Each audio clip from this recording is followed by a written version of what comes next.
আজকে আমাদের আয়ুব আলী ভাই যে কবিতাটা দিছে আমি পড়ে শোনানোর চেষ্টা করি। মাহে রমজানের একটি কবিতা দিলাম, পরে শোনাবেন আশা করি। কবিতা মাহে রমজান, মোহাম্মদ আয়ুব আলী। কই রে ভাই?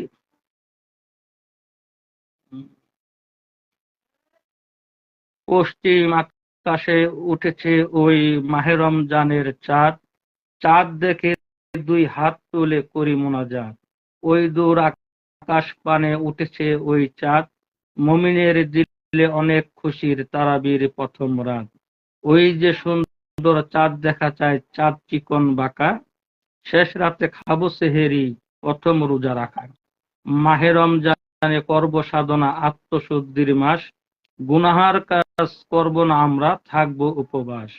রহম বরকত মাগফিরাত নিয়ে গড়ে এলো রমজান, রোজাদারদের দিব ইফতারি, শান্তি দিতে দেল যান।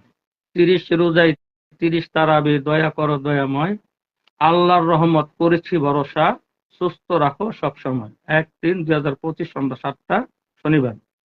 মাশাল্লাহ, খুব সুন্দর কবিতা, খুব সুন্দর কবিতা লেখছেন আমাদের আয়ুব আলী ভাই।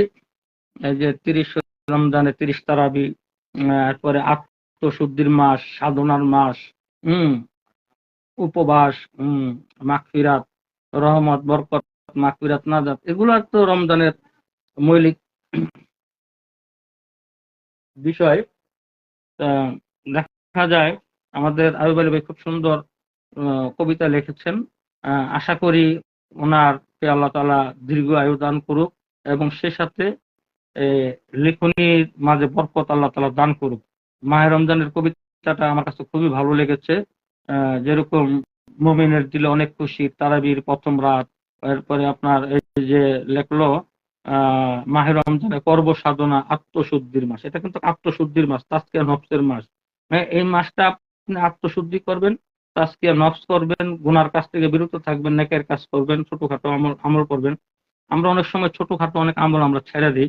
আসলে ছোট ছোট নেক কাজগুলাকে যদি করেন, এটা একসময় দেখা যায় উহুদ পাহাড়ের মতো আপনার জন্য বিশাল একটা কাজ করবে। আবার ছোট ছোট গুনাহগুলোকে যদি গুনাহ মনে না করে যদি করতে থাকেন, তাহলে এগুলো কিন্তু হাসরের ময়দানে কিন্তু এই উহুদ পাহাড়ের মতো সমান গুনাহ হয়ে কিন্তু আমার আপনার সামনে এসে দাঁড়াবে। তখন আপনি হয়তো বলবেন যে আমি তো অত বড় গুনাহ করিনি। তখন হবে কি জানেন? তখন আল্লাহ তাআলা আপনাকে জানিয়ে দিবেন যে তুমি যে ছোট ছোট গুনাহগুলো, এগুলো গুনাহ মনে না করে যে কর্তা, এগুলোই তোমার জমতে জমতে জমতে উহুদ পাহাড়ের মতো হয়ে গেছে। ঠিক তদ্রুপ নেক কাজটাও কিন্তু সেম টু সেম। আপনি যখন ছোটখাটো কোনো নেক যখন করতে থাকবেন, এটাও জমতে জমতে উহুদ পাহাড়ের মতো হয়ে কিন্তু হাসরের ময়দানে আপনার আমার জন্য নাজাতের একটা ফায়সালা করে দিবেন। ঠিক তদ্রুপই এই যে ছোটখাটো নেক, মনে করেন যেমন একজনকে আমরা ইফতার কিনা দিলাম, এটা একটা ছোট একটা নেকের কাজ। হুম একজনকে আমরা ঈদের বাজার করে দিলাম, এটাও একটা ছোট একটা নেকের কাজ। আমরা ঈদের আগে কাউকে আমরা জামা কাপড়ের ব্যবস্থা করে দিলাম, এটাও কিন্তু ছোট একটা নেকের কাজ।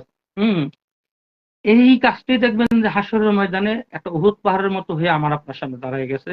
আল্লাহ তাআলা এই উসিলা তো আপনাকে নাজাতের জন্য একটা ফয়সালা আল্লাহ তাআলা করে দিতে পারে। হুম আহ, এই যে বলছে আমাদের আয়ুব আলী ভাই কিন্তু এখানে লিখছেন যে রহমত বরকত মাগফিরাত নিয়ে গড়ে এলো রমজান, রোজাদারদের দিব ইফতারি, শান্তি দিতে দিল বেল যান। যাই হোক, তো দেখেন এই যে রোজাদারদের দিব ইফতারি, এই যে ইফতারি রোজাদারদেরকে ইফতারি দিব, তার মানে কি যারা রোজা রাখছে, হয়তো অনেক পরিবারই আছে যারা ইফতারের সামগ্রী তারা কিনা বাজার থেকে খাওয়ার মতো তাদের এবিলিটি নাই। হ্যাঁ, এই যে তাদেরকে যদি আপনি যদি ইফতারির আয়োজন যদি কিনা দেন, এতে আপনার আত্মাটা কি হবে? শান্তি পাবে। কথা ঠিক কিনা? তাদের আত্মাটাও শান্তি পাবে। তাদের কাছ থেকে দোয়া চাইতে হবে না, দোয়া অটোমেটিক আইসা পড়বে।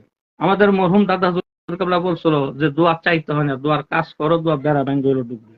তো অতএব আপনি যখন কোনো নেক কাজ করবেন, কাউকে যদি আপনি কোনো কিছু দিবেন, করেন, অটোমেটিক তার মন থেকে কিন্তু আপনার জন্য দোয়া আসবে।